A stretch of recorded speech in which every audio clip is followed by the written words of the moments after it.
the end of our roads, so yeah. So we wanted to make sure to finish this out because this was a series that we wanted to get started and we feel very passionate about. We feel that various analyses of different religions and throughout the history kind of helps us understand not only the world we live in today, but also like Satanism in general. Groups, the outlier groups who have been Satanized and who Satanize others. Kind of the big overall concept that we're working with. But so if you guys have any, so how we'll do this is Megan will give her presentation, and then afterwards we'll do a Q&A session. So if you have questions for her about this specific topic, you can ask those first, and if you have any questions for me about TST in general, the chapter, I'd be more than willing to have that conversation with you. You can either ask me up here, or I can talk to you in private. So without any further ado, I'm going to take some meds. Hey guys. Thank you to Shalise and for the temple for putting these on. I'm really sad that we only got to do 2 before things dissolved over there, but the good news is Shalise is helping me put together a proposal for sponsorship from the headquarters, the national headquarters of the temple. So ideally, they will want to sponsor these talks ongoing even though there's not a temple location here. And that's all still up in the air. I'm still building that proposal, so I have no idea how that's going to turn out. Hopefully also my new friends in the atheist group here, the Utah Atheists, we made some friends here. I'll definitely be seeing if we can do some talks through them. Sounds like we have some heavily crossed over audiences that would be interested in the same subject, so hopefully we can continue. And on that note, I have to apologize that I started putting this together and the assumption that we were going to keep going, and so the end of this goes into wider points about extremism as a social event and pattern, about what causes extremism and my personal beliefs about and studies about the term religious extremism and what kind of damage that term can do when we don't understand what we're saying. So we're going to get to do a little bit of that, but really that's a whole different talk, and I was going to plan to seg into that talk the next time. So I apologize, this was kind of a cliffhanger thing, and I hopefully will be able to get to it either through TST or through the atheists. But if you have any questions about it, or if too much cliffhanger and you need to know what I think about it for something I say, or you want me to explain it more, please email me. I'll have contact information up at the end, okay? So we'll get started here.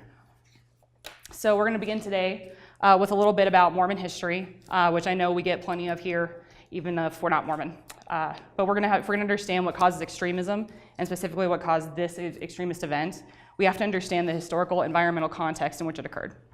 As well as it will be a recurring message in my talks if they continue, nothing exists in a vacuum. Mormons, Muslims, Christians, Buddhists, none of these people wake up one day out of nowhere and decide to start harming people that aren't like them. Extremism is a historical pattern, and it can be deconstructed. We can see the bones of it only if we're willing to look at the fullness of the data and realize that it can latch on to any of us in any culture. We'll return to this wider point at the end of the lecture, but for now we're going to start with Mormon history. Mormons were a persecuted minority when they came into being. Their changes to the structure of Christianity into this new revelation by Christ upset basically every other Christian offsuit. As a community, the Mormons underwent horrific violence, rape, murder, assault, theft, arson, other harassment that cannot be excused or understated. Much like Black communities or more recently Arabic communities, Mormons felt the violent wrath of insecure white America.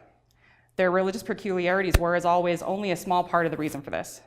At large, America was enduring a great deal of instability that trickled down even the smallest communities. It was called the turbulent era politically at this point. What the Mormons did truly was present an easy target for xenophobic people who needed an other on which to take out their feelings of powerlessness and aggression. They were in this historical context victims of state-sponsored act of aggression on a persecuted minority. So this is just a collection of some of the anti-Mormon propaganda I could find both before and after the events of the Meadows Massacre, so that was about 1857. So you've got the Mormon Church and the Roman Church being compared to reptiles crawling all over the liberty of the US. The political octopus, which is a very common political cartoon figure. The far-reaching, hands everywhere. This had a great name. It was like the cephalopod of the Salt Lake, is what they called it in this Brigham Young, for those who can't see here. The Mormon octopus enslaving the women of Utah. And this is kind of this death march. There was this great idea, well, not great, but this idea that the Mormons were kind of leading everybody to death out here in the West. There are historical documents, too, illustrating efforts people went to give Mormons non-white physical characteristics.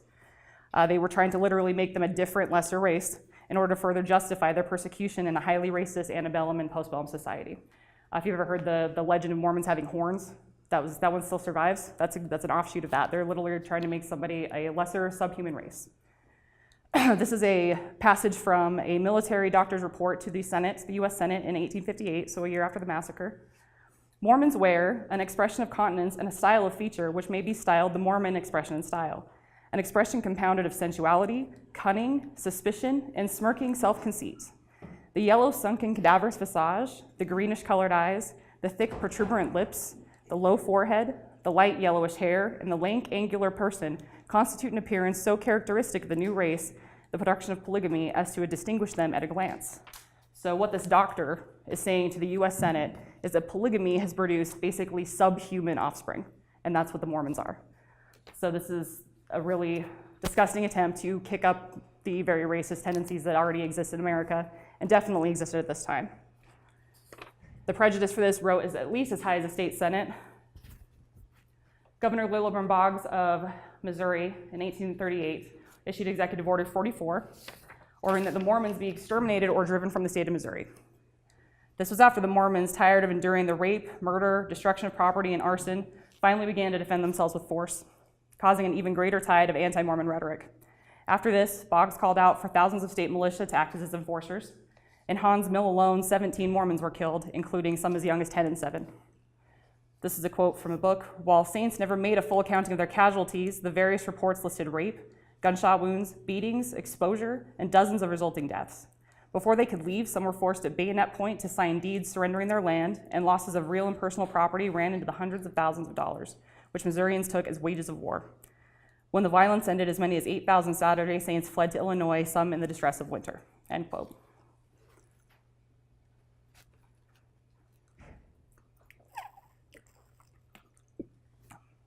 So it's kind of easy to see why the Mormons became militant.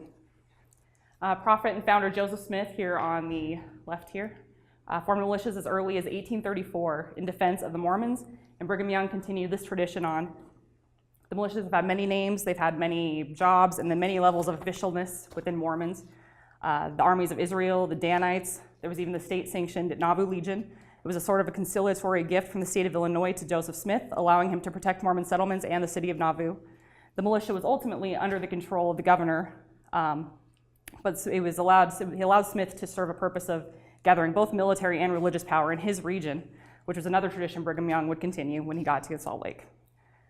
In an effort, this was just basically a mini theocracy within the Missouri Territory, and it overstepped its boundaries. Smith's attempt to use the Legion to enforce martial law after destroying a local newspaper's printing press would be his undoing. But the history of militantism and the Mormons would live on, and any one of the biggest participants in the Meadows Massacre belonged to a militia at some point or another, several of them as commanders. They received training, they received experience with violence, and they received the us versus them rhetoric that militaries thrive on. In 1844, after a Nauvoo City Council decision calling it a public nuisance, Smith led the order to destroy the printing press of the Nauvoo Expositor, a newspaper whose first edition published scathing critiques of Smith and the church. Critics reacted angrily, citing constitutional violations of freedom of the press and making violent threats against the Mormons. Threats and arrest warrants led Smith to declare martial law and call in the Nauvoo Legion to protect Nauvoo. Eventually, he turned himself in to face not treason charges, how many people wanted him to, but riot charges, when Illinois Governor Thomas Ford promised him he would have a safe trial in a jury trial in Carthage, which was the county seat at the time. But it was only a few days after his imprisonment in Carthage that a mob murdered him and all of the men who had turned themselves in with him. Many non-Mormons who thought the Mormons would retaliate with violence fled Carthage, but the Mormons didn't retaliate with violence this time. The trial for Smith's killers provided no convictions, but Mormon sermons and temple assemblies began to fill with familiar rhetoric calling on God to avenge their lost blood. Even though the Mormons didn't retaliate with violence, Illinois Governor Thomas Smith called for the expulsions of the Mormons from the state, just like Missouri had before him. The siege of Nauvoo was the result, and vigilantes disguised as militiamen started a cannon assault on the American city. After several days of siege, those left were forced at gunpoint across the Mississippi River. Sick and disabled people who couldn't trek any further pitched tents on the river's edge and succumbed to illnesses, exposure, and hunger in large numbers. Eventually, the Mormons finally initiated a long-brewing plan to head west to claim their part in manifest destiny of which they were firm believers and find open land where they could have control and protect themselves. They established control in Salt Lake City, but almost immediately had tensions with the US government, local indigenous groups, and the non-Mormon wards of the nearby territories. Fueled partially by their experience in the Midwest and partially by their millennial apocalyptic rhetoric, Utah Mormons were constantly on edge about the possibility of a final end-of-days war with the American government. So by the 1850s, Salt Lake's been set up for a little over a decade, and at this point in time, the Mormons have reversed their fortunes. They had much more of the safety and the prosperity that they had wanted since they left the Midwest, despite the encroachment of the US government as westward expansion continued. They had power, they were no longer a persecuted minority in the place they lived. This change in power dynamic from their years in the Midwest is paramount to the story of the Meadows Massacre. Having power means you have more options with which to respond to any given situation. And the Mormons in Cedar City, the ones in the surrounding areas, those responsible for the massacre, failed to recognize because they had perceived powerlessness. Brigham Young became the president of the church after the death of Joseph Smith and helped lead the Mormons to what would become Salt Lake City. The settlement thrived thanks to immigration routes headed west and army outposts that dotted the landscape. The Mormons began a bubble of civilization they'd always wanted to create, but they were constantly paranoid about the government coming after them again. When Young received word in the summer before the massacre in 1857 that the US Army was moving towards Utah, it sent a fresh wave of fear to every corner of the territory. Utahns wouldn't find out until February 1858, so months after the massacre, that the troops approaching were not on the attack and never had been. They began prepping and storing, stocking, denying trade with immigrant trains, fearing that the apocalypse was knocking on their door. One of the worst things about this massacre is how long it took to plan and how many chances all of the people involved had to stop it. They didn't stop it. They didn't make choices, even though there were so many steps along the way that could have stopped it. These are part of the social conditions that are to blame for mass killings such as this. And these are much more nuanced than we can present in an hour. This is, again, for the other lecture we wanted to do. And even these steps are nuanced in and of themselves, but these are the largest. So authority, most ordinary people readily allow the dictates of authorities to trump their own moral instincts. Conformity, few people have the courage to go against the crowd. Dehumanization, when people dehumanize others, they actually conceive of them as subhuman creatures. It's wrong to kill a person, but it is permissible to exterminate a rat. Anybody who's lived any amount of time in a counterculture or who was born existing as a part of a counterculture because they don't fit the mainstream understands that these are not simple words to be messed with and can cause great harm. Even conformity, which can seem like a silly thing, has real consequences for going against it. So I want to look at each of these conditions and how they existed for the Mormons at this point in time. Authority is obviously Brigham Young. He is the prophet of the LDS Church this time. It's hard not to refer to him as a theocratic leader. He was appointed governor by President Buchanan and also superintendent of Indian affairs for this territory. So he controlled everything. He would use this power to wield this against the Indians anytime he wanted to. The Mormons' history with the Indians is a whole different subject. He did anticipate the arrival of the army into Utah territory, and his rhetoric was fearful and apocalyptic-based frequently. The commands he sent regarding Indian and immigrant relations in August 57, so just a month before the attack, the massacre, helped contribute to a climate of confusion, again, a lack of authority or clear authority. I couldn't find an older picture of Mormon conformity, but I think we all know, you get the point. So real imagined expectations of one's social group, peer pressure, which again, can seem like a silly thing. These are not abstract or imagined consequences. These can cost you your life. Like the Lucifer story really at its core is about what happens when you betray the tribe. It's not a joke, and it will cost you. Utah Mormon culture, I know that Mormon culture outside of Utah can be very different, but Utah Mormon culture demands a very high degree of conformity. So it's harder to break. The higher the conformity, the harder it is to break. Dehumanization, there were so many people spreading anti-immigrant rhetoric. Anti-American rhetoric was heavy with the Mormons. They called the American army a mob. They did all sorts of language tricks to show that they didn't consider themselves American. There were Mormons, there were Indians, and there were Americans. But for my money, George A. Smith is the one who gets the award for dehumanization in this process. He'd come across with the Mormons. He'd been an early convert with Joseph Smith.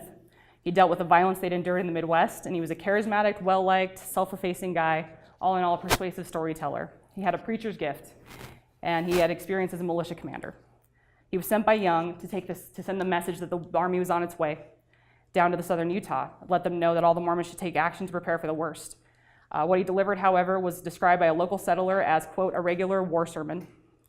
There are several witnesses who describe heated, bigoted rhetoric against immigrants.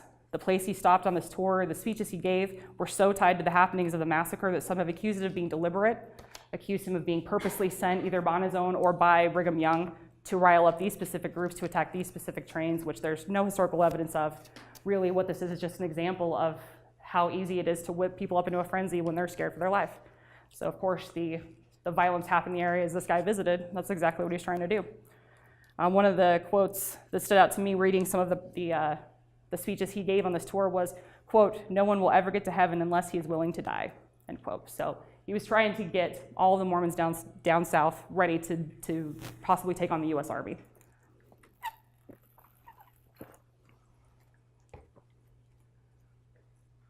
So the Arkansas train, which would eventually be the victims of the massacre, they were a collective family group, and like all immigrant trains, they gathered and lost people as they made their way west for California. Most of them were from Arkansas and heading out to claim their stake in a cattle rush happening in conjunction with the gold rush. Texas Longhorn meat was highly prized by the new influx of miners and immigrants in California, and good Midwestern beef fetched high prices with butchers. At this point in American West, and especially Utah, cattle was one of, if not the highest form of wealth. The Arkansas train had a huge herd of Texas Longhorn with them. These guys did not start in Mountain Meadows. Obviously, the route they took down went through Salt Lake City and Bridger and several other of the little posts until they finally arrived in Cedar City. But by the time they got down there, the rumors were already brewing of a badly behaved immigrant group on the train. There's no indication to prove that it was the Arkansas Party and the trail route at this point. This was a rush. This was a cattle rush. There were tons of trains on the road.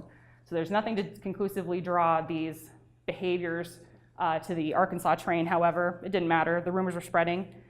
At one point in August, the exact train, the Arkansas train, crossed paths with the war prophet George Smith as George was heading back up to Salt Lake, and they were coming back down. The Arkansas train actually offered a perished ox that had died in the night to the Paiutes that were with George Smith, hoping to garner good favor with the Paiutes in the area, that they would be left alone. But this gesture only made him look suspicious to the Mormons and to George Smith, who was obviously already spreading his anti-immigrant rhetoric around the area. After the Arkansas Party moved on a little bit from that area, several indigenous people fell ill, and they were immediately, the immigrant party was blamed for poisoning not only the ox they left them, but the watering hole, Corn Creek, where they had stopped. There's no logic to a wagon train full of kids and families and cattle to carry like barrels of arsenic to poison people. And Corn Creek's water volume would take a massive amount of poison to overcome. And this was decided by experts at this time and who came to investigate this. They had enough science to prove that there's no way these immigrants poisoned anybody. Likely what it was an outbreak of anthrax, which was very typical. It's carried by cattle. And these outbreaks rose sharply in the years during the cattle drives of Texas Longhorns. Science at this time had no way to provide this information to rural Utahns. So poisoning was a very popular and remains a popular propaganda tactic. So the rumors of the poisoning, that the immigrants had purposely left a poisoned ox and poisoned a water hole, spread all over southern Utah in the first week of September, right before the attack. It became the prime justification for the Mormons, why the Paiutes wanted to attack the train. Not one Utah citizen was harmed by the Arkansas train. The rumors and complaints about them having brutish behavior or rough language, or even spreading anti-Mormon sentiment, if such behavior existed, it never amounted to any action. Nobody ever took up arms against a Utah citizen.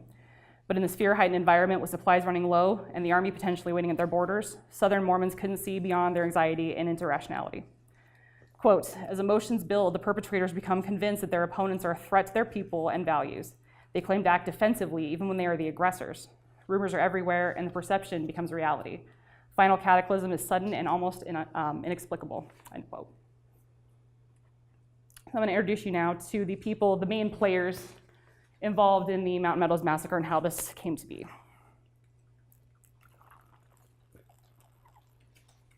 And you want to like their beards, but just can't. So this is Isaac Height. He was the mayor of Cedar City. One thing you also have to remember, aside from all these guys having military training, is these are not like generations of guys removed from the violence in the Midwest. These are the people who went through what happened in Nauvoo and in Missouri. This is not stories passed down from grandpa. These guys are alive still. It's barely 20, 30 years old. They remember all of this stuff. They're very paranoid, traumatic people, or traumatized people. Not to excuse their behavior, but these are just to make a point. Generationally speaking, this is not a lot of time, right? These are the guys. He was aggressive and violent towards the immigrant trains that he heard coming about. Almost as soon as he heard the news about the approaching US Army, he was on the warpath to take it out on somebody. His paranoia about that meant that when the immigrant train finally did arrive in Cedar City, he was rude with them. He almost immediately wanted to find some way to have them suffer for the retaliation for what he thought was threatening behavior. He needed permission, however, from his commander named William Dame, before he could act out any of his angry fantasies on the immigrant train. He wanted to use the militia in his plan, but Dame turned him down, telling him to leave the train alone and that any threats they made were toothless and road-weary frustration. His answer wasn't good enough for Haight, and the mayor immediately went ahead with his plan to attack the Arkansas train despite clear orders to the contrary. He did try to wiggle around the use of militia by deciding to recruit local Indians for the attack. He wanted to frighten and maybe even injure the wagon train for their perceived slights to his town, and he and the others recruited knew that Mountain Meadows was a great place for the ambush. It's a very thin canyon if you've never been there. I'll have some pictures of it of the site that I've been to and show you what that looks like. So Haight brought in John D. Lee for his military experience and his connection with the Paiutes. Assignments were handed out to other men ahead of the attack to find out justification, basically a cover-up in motion, for why the Paiutes would want to attack the train. From the beginning, these guys were planning to blame the Indians for this. John D. Lee was an early convert from the Midwest, deeply loyal follower and friend of Brigham Young. The guy was only 9 years younger than Brigham Young, but he talked to him like it was his father. Lee wasn't liked by a lot of his fellow Mormons thanks to his violent disposition, his zealotry, and his stubborn black and white worldviews, but he was only ever concerned with serving Young and the church. Young appointed him fairly important positions in southern Utah to help establish settlements and gain allies in the local Paiutes. He was appointed an Indian farmer or an Indian agent, a governmental position meant to aid Indians with local agricultural production. This made John Lee the largest authority over the Paiute people in the area, and it was his persuasion as well as his battle experience that Haight needed to pull off an attack on the immigrants. Together, he and Lee made a plan to convince the Paiute to attack the train. I also want to point out, he continues the fine reputation of mass murderers, starting first with domestic violence. There's a huge pattern in terrorist activities, in mass shooters, lone wolf guys, if you will. It always starts somewhere, and it usually starts with women at home. So Paiutes were typically a peaceful people with agricultural-based communities and a low population numbers. Their bands were very small. They didn't have a lot of numbers in Utah at this time. That was one of the big vindications of the Paiutes getting the blame for this massacre was they straight up didn't have the numbers existing in southern Utah in that time to recruit for it.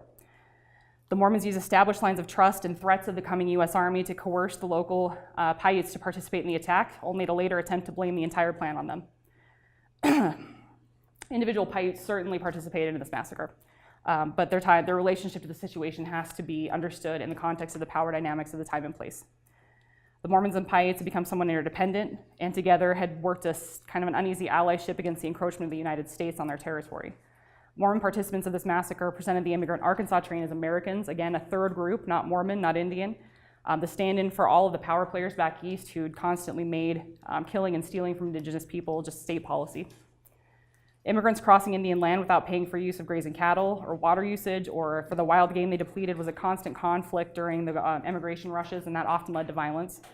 In short, the power dynamics were such that the Paiutes would have had some incentive to try and keep more immigrants out of the territory and not much room to disagree with their Mormon allies even if they didn't want to.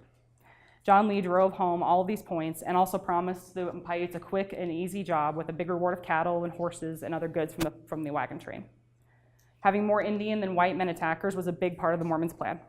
From the start, the Mormons had a story in play to wholly blame the Paiute for the attack, and they also hedged their bets by spreading rumors about the immigrants in a desperate attempt to victim blame and justify the deaths ahead of time. Regardless of how they justified they may have felt in the heat of the moment, the Mormons clearly had no intentions of taking responsibility for what they were putting into motion. John Lee gathered the Indians and explained the original plan, which was to have the Paiutes follow the wagon train through the Mountain Meadows and attack and kill as many men as possible, plunder what supplies and cattle they could, and leave the women and the children unharmed. It was very important that the Arkansas train think only the Paiute were involved, and the Mormons wanted all the white men as far away from the dirty work as possible. So plans were gathered over the next few days and set in motion while the Arkansas train is camping in Mountain Meadows, not moving. They're resting their cows, taking some days off. Some men were directed to dig up an excuse for, again, why the Paiute would want to attack the immigrants. And so many people had agreed with the plan at this point that John Lee mentioned it publicly at his birthday on Sunday, September 6th. It was in the speech that Lee mentioned having the permission and approval of his commander Dame, which was a lie that would later escalate the entire situation. Some of the council members, on that same day in Cedar City, Haidt was attempting to get the city council's support for the attack. Some of the council members were rightly shocked at the suggestion and opposed his request. Haidt didn't tell them that Lee was already gathering Paiute forces and moving in on the immigrant camp. The council decided they had to send an express rider with a letter to Brigham Young in Salt Lake City to parse this out and decide what they were going to do about it. So it's just a small map of the Mountain Meadows Massacre area. So this is a tiny, basically this is where the initial assaults are taking place, where the immigrant camp was resting. This is where they built their siege camp. At some point, they're going to take this road a little bit more in the direction of the Mormons, and the massacre is actually going to take place days later up here because they were led purposely into a trap. Haidt, if he tried, couldn't get word to Lee fast enough to stop him. For reasons unknown, Lee actually decided to begin the attack early, attacking the immigrant train on Sunday morning. It wasn't a well-timed ambush, and both sides lost numbers before the shooting stopped. The immigrants circled their wagons and created a siege camp only 100 feet across.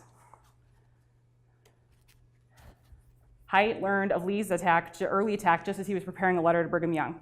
He told half-truths, rehearsed the tired lies about how the immigrants were having threatening behavior, and said that the Paiutes were the ones who had begun an retaliation attack, so he's already covering for Lee, blaming in the Paiutes. He was simply asking the prophet how he and Lee should respond. The express rider was sent, and Young got the letter, returned with his own letter telling Isaac Haidt to leave the immigrant train alone, and that letter left Salt Lake on September 10th.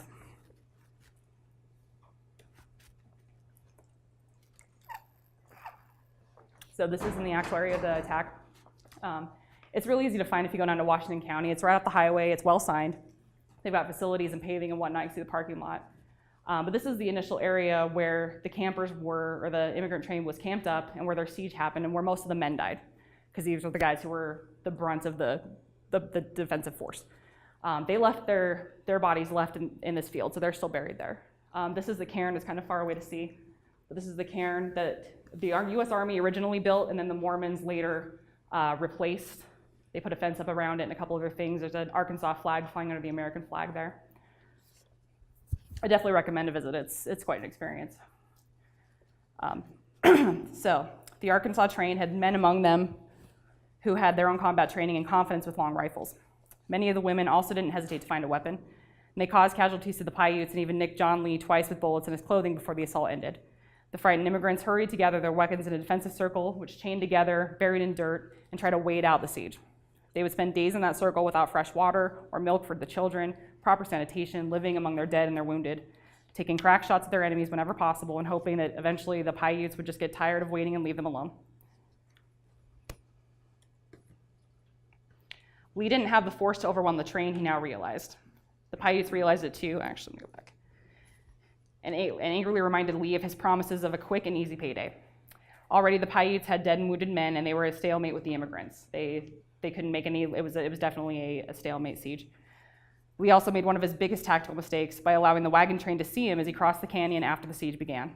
The immigrants even tried to hail him with the white flag, thinking he was a white dude come to save them from the Indians. And Lee now knew that they knew white men were responsible or around when the attack occurred. Lee's mistake was coupled with the escape of an immigrant called the Dutchman. So when they set up camp here in the valley, several groups broke off. One group broke off into the pine forest to harvest pine tar for their wagons. That group, there was a kind of an order sent to an Indian who lived in that area, and that group was just never heard from again. There were also two men who rode into town for supplies. One of them was the Dutchman, who spoke probably German or Dutch. That's what they generally called. That nickname belonged to people who spoke one of those languages. They were approached on their way back to camp by two of the Mormons involved. Under this guise of friendly stuff, they pulled up to him, opened fire. One of the dudes was shot in the head and immediately died, and the Dutchman escaped and actually rode off back to camp. So there were two mistakes made that allowed the immigrants to know that it wasn't just Indian attack. They knew it was the white Mormons who were doing it. Lee decided he couldn't let any of the immigrants make it to California without information. He feared the backlash that would come from the Gentiles, which is what Mormons called non-Mormons at that time, if word spread that Mormons had killed an innocent immigrant train.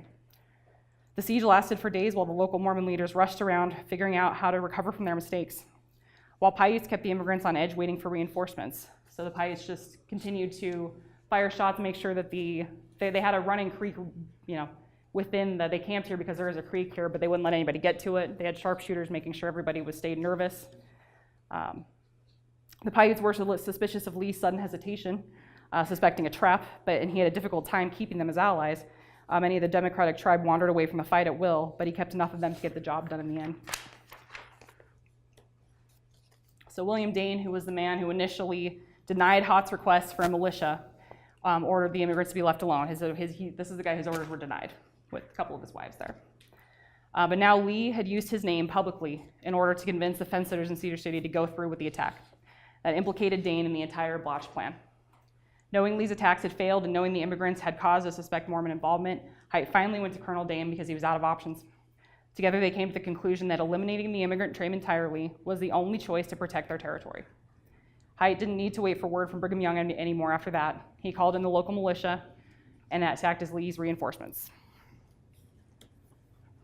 So this is the stage we're at here. Again, the immigrant camp is hanging out here. What I'm about to describe and talk to you about happened here, and this is the path that the immigrants were led on. The ultimate massacre, again, took place up here about a quarter mile down the road. Once the decision had been made to eliminate the immigrants, the militia and other participants moved swiftly. They made a plan to double-cross the wagon train by presenting themselves as allies, as saviors, here to protect the immigrants from the Indians and escort them safely out of the area. They brought demands of the Indians, concessions for allowing them to leave the valley safely. These conditions were suspicious and dangerous, and some of the immigrants openly feared a trap when John D. Lee was brought into their siege camp to deliver the news. He asked them if he looked like the type of man who would betray them, and they said no. The dissenters, who didn't trust him, lost. They were too desperate. They needed food, water, medical care. They were low on ammunition. They had no real choice but to trust Lee. The militia disarmed the immigrants and put the guns underneath the blankets on a wagon, also loaded with the sick and wounded. They separated the rest of the wagon train into blocks with women and children in the middle and men bringing up the rear. Once the middle wagon rounded a canyon edge, Higbee, one of their main conspirators, gave a signal. Testimony from the attack says he hesitated, leading the train on to an almost quarter mile past their planned ambush point before he finally called out for the attack. Lee's plan erupted into violent reality. Paiutes hidden in the canyon brush rushed the women and children, while the Mormon militia escorting the men took them out with point-blank headshots and close combat bludgeonings. Runners were hunted down, and any faking dead were shot once the Paiutes made their final sweep. The whole immigrant train, minus some children deemed too young to talk or remember, was cut down in less than 5 minutes. Not all children had been spared, and even the ones that were wounded and traumatized. One little girl who was being held by her dad had her arm basically severed off at the elbow by a bullet that killed him. You had infants blasted as their mothers were holding them. Some of the last victims were the Dunlap twins, 12-year-old girls who had run for the mountains, trying to make a break for it. They were hunted down and had their throats slit. There's no overstating the brutality of the aggression here. There's so many details that history has recorded, and Survivor, even the kids who they thought were going to be too young to remember stuff. So those testimonies are out there, and I encourage you, if it's something you'd like to read, to do so. The absolute corruption of this plan also just can't be overstated. The intent to double-cross unarmed, desperate people, mostly women and children. So we're just gonna chill for a second, because this is exhausting to write. And there's still puppies in the world, so that's a great thing. And this was not fun to research. So this is the names. This is the part of the Mountain Meadows Memorial. They've got a lovely wall, kind of if you've ever been to the Vietnam Memorial, it kind of looks like that, where it's kind of dug into the side of the mountain, where they list all the names of the immigrants, and including these are the children, the 17 children who were spared and survived. They were loaded up in a wagon with another Mormon named Samuel Knight and taken to a ranch that had been the center of planning since the attack began. Over the next few days, the 17 children were bartered out to the white families in the area and the Mormon families. Some of them wound up actually living with participants in the massacre. The bodies were stripped of belongings and valuables where they lay in the field. The cattle were divided up, the wagons were stacked. The dead were left naked and unburied at one point, and only after Dame and Haight and Lee came the day after the massacre, kind of in the forgiving sunlight, to see the true depth of their carnage, did they decide to call for help and bury the dead, which was definitely an act more of cover-up than decency. All reports show that John Lee slept pretty well after that massacre happened. Burial is rough out in southern Utah geography, and soon the dead were pulled up for their shallow graves by scavenging wolves and coyotes. The dead's refusal to be buried, literally, was a big part of how this massacre never survived a cover-up. The cover-up never survived. Those involved in the massacre tried to head back to their normal lives, praying it would never come to light. Plans to let the cattle wander around freely so as not to tie anyone specifically to the attack were quickly abandoned. The settlers in southern Utah at this point were dealing with poverty and a drought that had happened a few seasons ago, and the Arkansas train had been actually more affluent than most in the area. No doubt another point of animosity that helped fuel the anger against them. Brigham Young's letter that was ordering the immigrants to be left alone arrived Sunday morning, the day after the massacre. So these are some pictures from the memorial site again. So you've got the cairn in the field, so this would have been the initial place where the attack happened.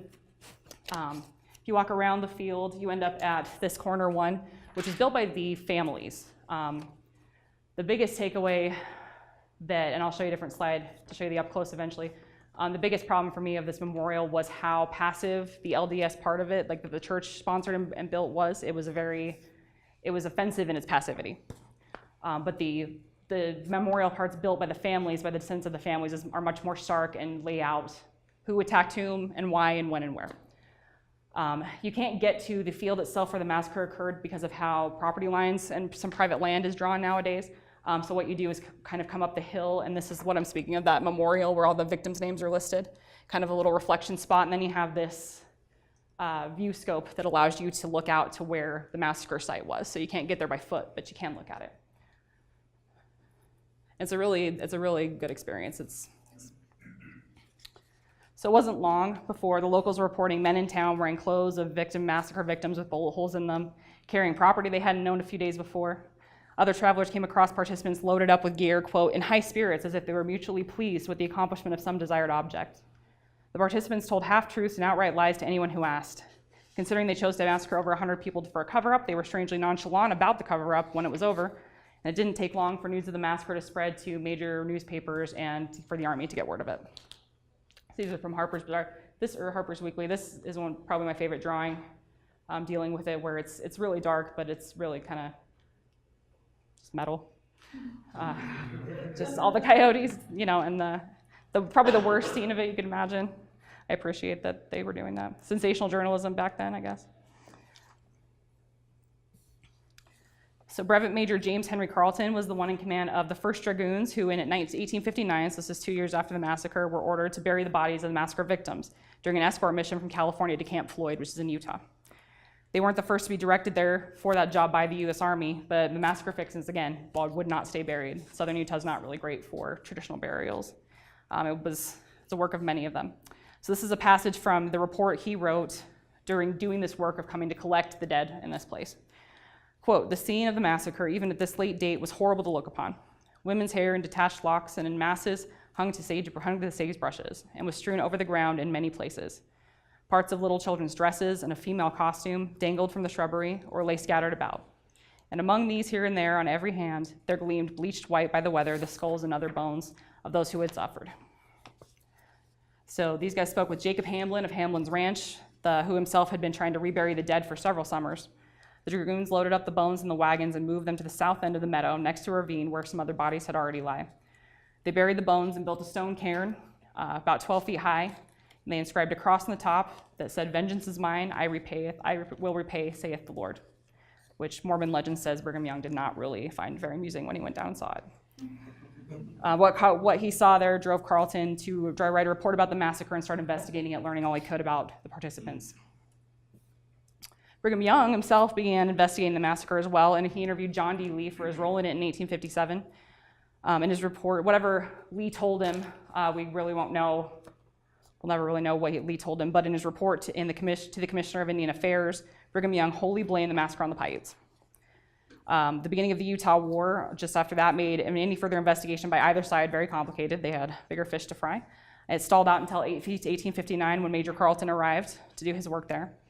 And it wasn't long before investigators from other places were closing in on the lies of the Mormons involved and concluded the Paiute had not acted alone.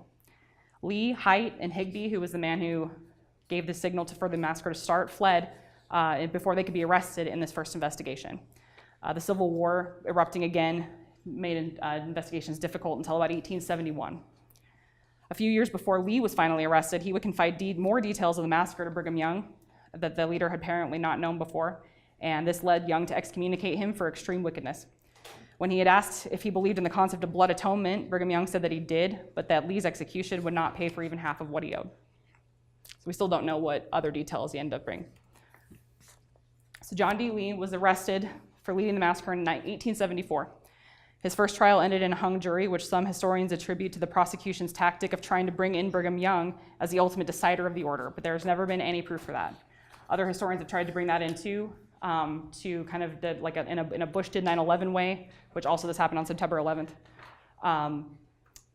to say that Brigham Young brought an order down, that it was a very specific order to do this, but there's never been any proof of that. What Brigham Young is absolutely guilty of is his own war rhetoric and his own apocalyptic rhetoric that he's constantly, the survivalist mentality, that kind of anti-federalist mentality that can lead to that mindset. And he's definitely guilty of obstruction of justice after the fact, of making sure that it was difficult to investigate. He covered for his boys. I refuse to believe that Brigham Young didn't know his guys were involved in it after he found out about it. I don't think he firmly believed that the Paiute were solely responsible. So he's definitely guilty of obstruction of justice involved in that. There's no proof that he called for this massacre. The second trial for Lee, because the first one ended in a hung jury, put the blame solely on Lee's shoulders. So they tried to move their defensive tactic to just blame him, and it worked this time. He was convicted and he was sentenced to death. In the years after the massacre, Lee's stories about his involvement changed quite a bit. He always kept the common theme that he was not a villain, that he'd never done anything wrong, and that anything he did was in service to the church and God.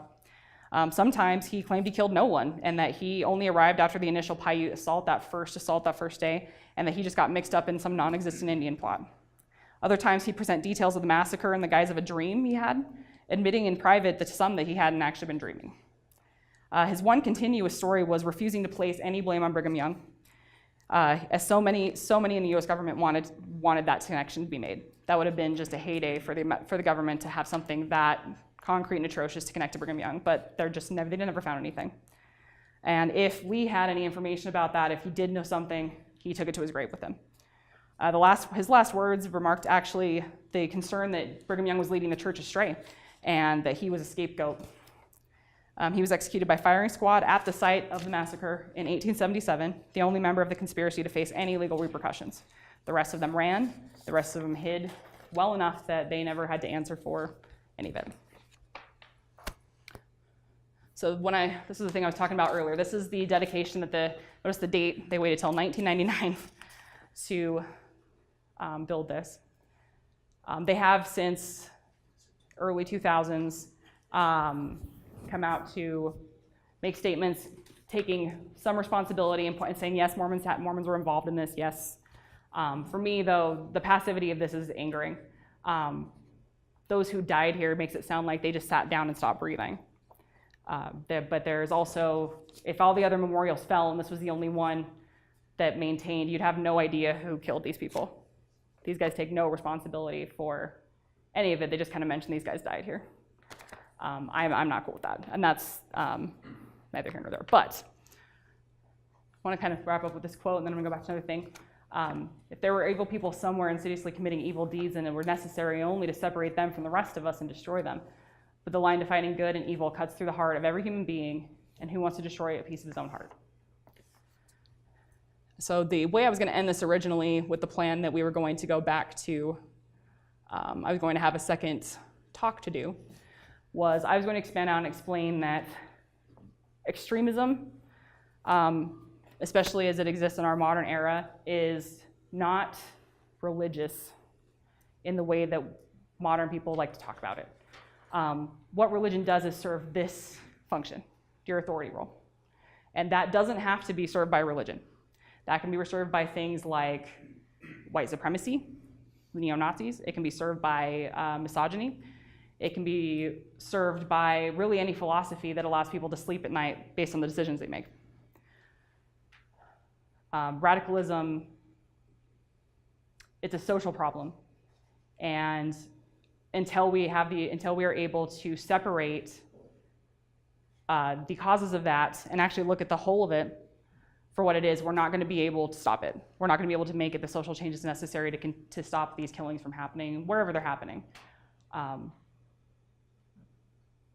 hopefully we'll be able to get that in another lecture. I think that we're good to start the questions. So. Thank you. Yeah.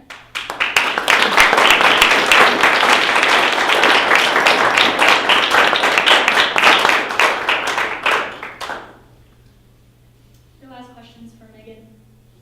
You're not implying anything by trumping their own morals. It was a quote from the book, but it's there. Yeah.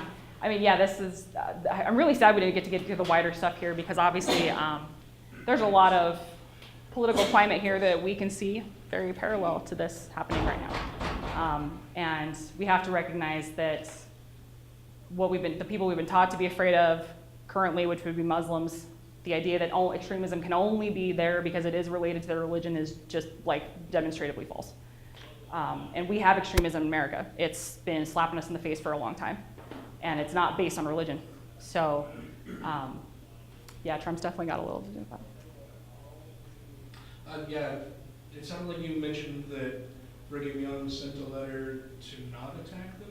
Yeah, so Brigham Young received the letter saying, hey, these guys, they tried to blame the Paiutes, say, hey, they already attacked them, and how would you like us to proceed as mediators? The Mormons had acted mediators between immigrants and Indians for quite a while. So with the new U.S. Army approaching, Young was kind of changing things up and how he wanted the Indians deal with. So they said, look, we don't, we think your reaction to just kill these guys is a little extreme, considering we don't really have any proof they even hurt anybody. If you're saying the Paiutes are already attacking or whatever, or the Paiutes are mad, then let's just ask Brigham Young what he wants us to do. That letter, Brigham Young sent out his response to say, don't mess with them on September 10th. The massacre happened September 11th. They got the letter September 12th. So the only proof we have is of Brigham Young saying absolutely don't mess with them. There was no need to escalate that. And it just got there too late. So. Convenient. Best I remember, it's been a decade since I read the books that came out a while ago. There was no proof, but a suggestion that this was kind of a cover your ass letter. Yeah. Didn't Lee himself have a conversation? We changed his story a lot. The testimony I've read from Lee Street, he strikes me as a guy who wants to be involved with the power until having power is hard. And then he will happily throw whoever he can under the bus. He basically tried to make it sound like everybody else is involved. Every other Mormon in Cedar City was involved with him at one point. I don't know that, I've seen no proof that the letter was just a cover your ass letter. There's no way that Brigham Young could have known the massacre was happening. Like the ride from Cedar City, the express rider from Cedar City to Salt Lake took a week to get there and back. So you gotta understand the limitations of communication in that era. Sure. Everything I've read based on assuming, of course, that the dates on these are correct and that they happened when they happened, there's just no way that it was a cover your ass letter just implies he knew too much. So I would say no, but I guess historical interpretation is kind of everybody can interpret it. It seems like Lee rushed the attack specifically so he wouldn't get the response. Because then he could blame it on the Indians. Yeah, that seems logical to me. He very well could have. He rushed it even faster than Haidt wanted to, right? That first attack that he made, Haidt was like, what in the hell are you doing? Like we hadn't even had there's like a journal, I think, or some sort of letter from Haidt actually that talks about how he was worried about Lee. Lee was a zealot. Like people didn't really like him. He was really kind of extreme, but in this case, he was a useful zealot. And so even Haidt was worried about him jumping the gun, but he didn't try to stop him. We have no proof that Haidt ever tried to calm Lee down or get that thing. Whether Lee was jumping the gun to purposely to keep away from the Brigham Young letter, that's definitely possible. I don't have any direct proof of that, but that's absolutely possible.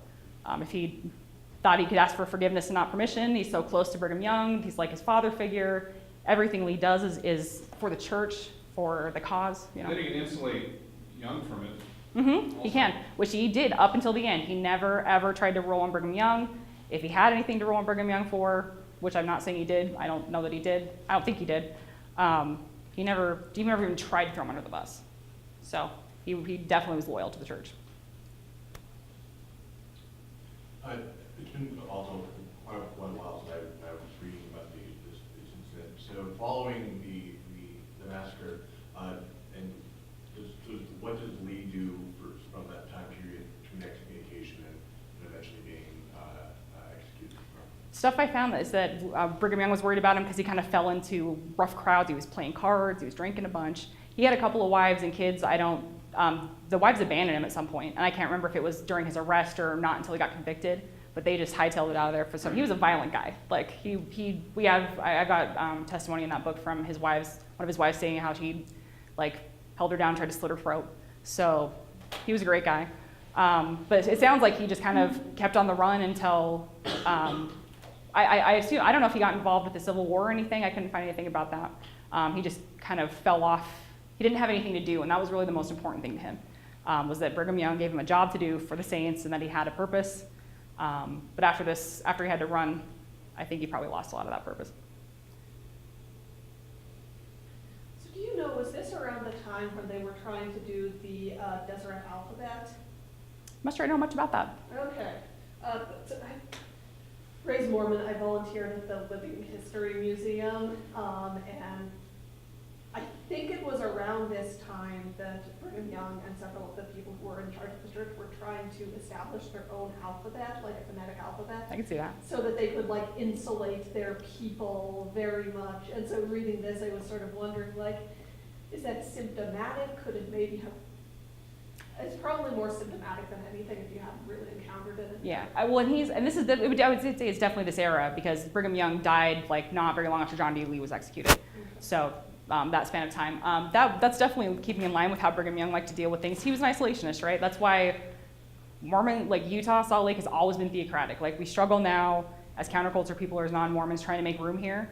But really reading this and kind of having it really driven into my skull that this place started as a theocracy makes me feel good about the gains we've made because it's not like we had them and lost them. Like every chip we're making is because we started like totally off the map as far as equality goes. So Brigham Young just had that policy of we've got the radical individualism, anti-federalism, him wanting to make his own alphabet so only the Mormons could hang with it. That makes complete sense. I have no idea if that's real or anything about it, but it's absolutely keeping in line with how he saw himself, how he saw the Mormons in relation to the outside world. They were not Americans.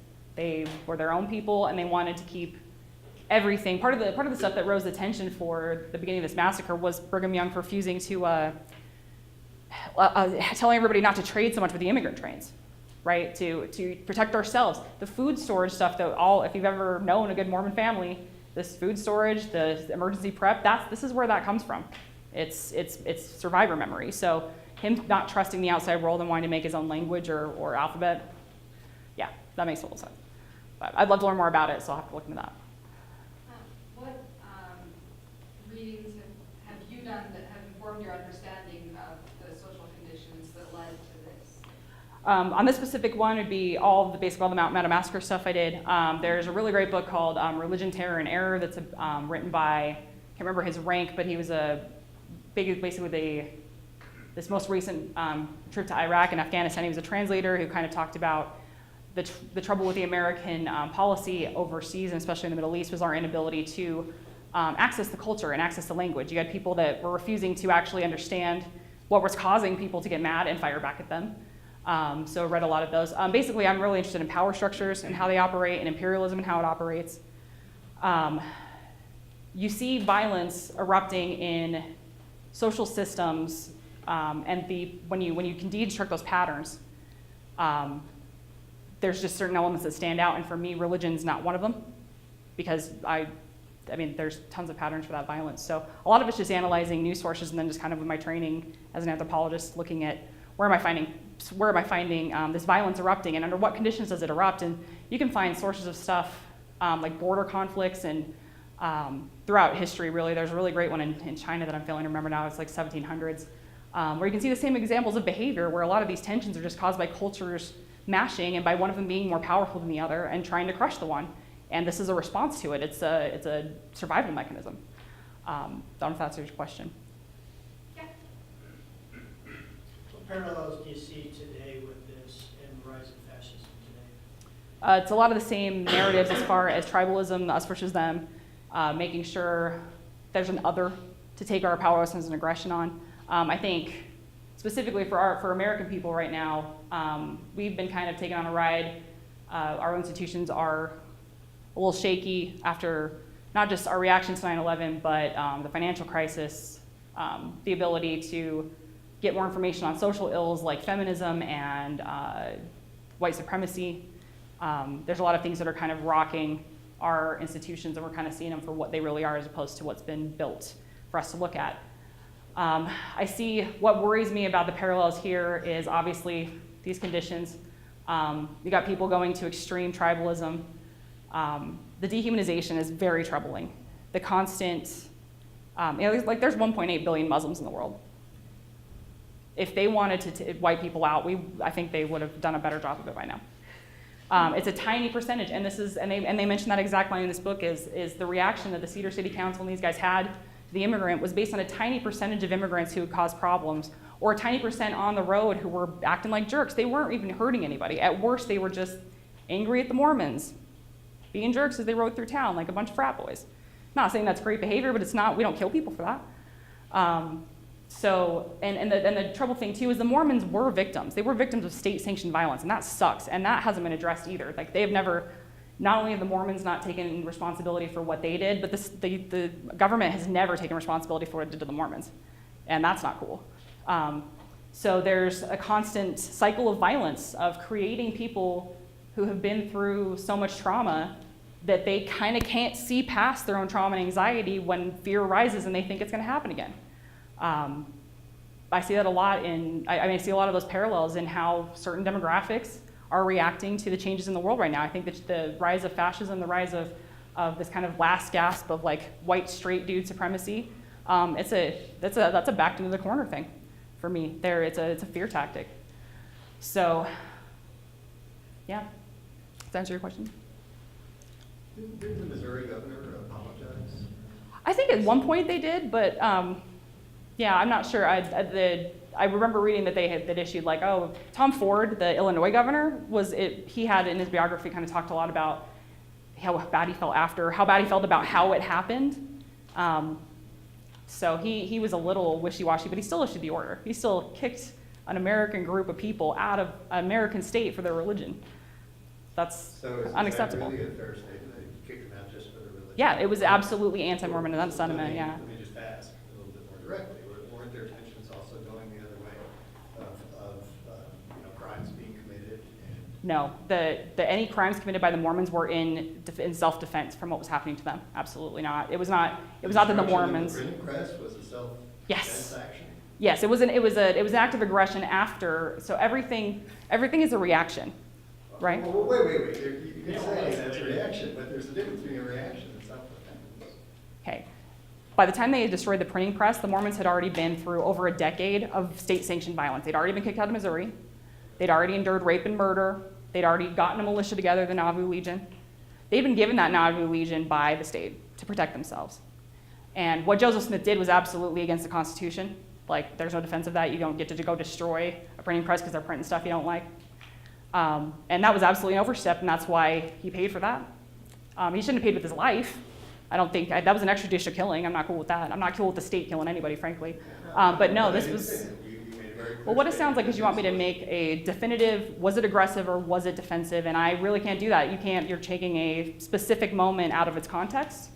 And unfortunately, that's what gets us into trouble, is it has to be seen in its context. I contest that, which is to go and destroy a printing press is not an act of self-defense. Okay. It's fair to acknowledge that without undercutting the rest of the story. Okay. Any other questions? Okay, I'm gonna put my contact information up real quick again for anybody that didn't miss it. You're welcome to email me about stuff. I'm active on Twitter talking about things. This is my just kind of author, like writer Facebook and things. So if I get any updates again, I'm going to be petitioning the Satanic Temple national headquarters to see if they'll continue sponsoring these talks. I've been talking with the American Atheist group here. Is it American Atheists or Atheists of Utah? Atheists of Utah group about doing talks with them.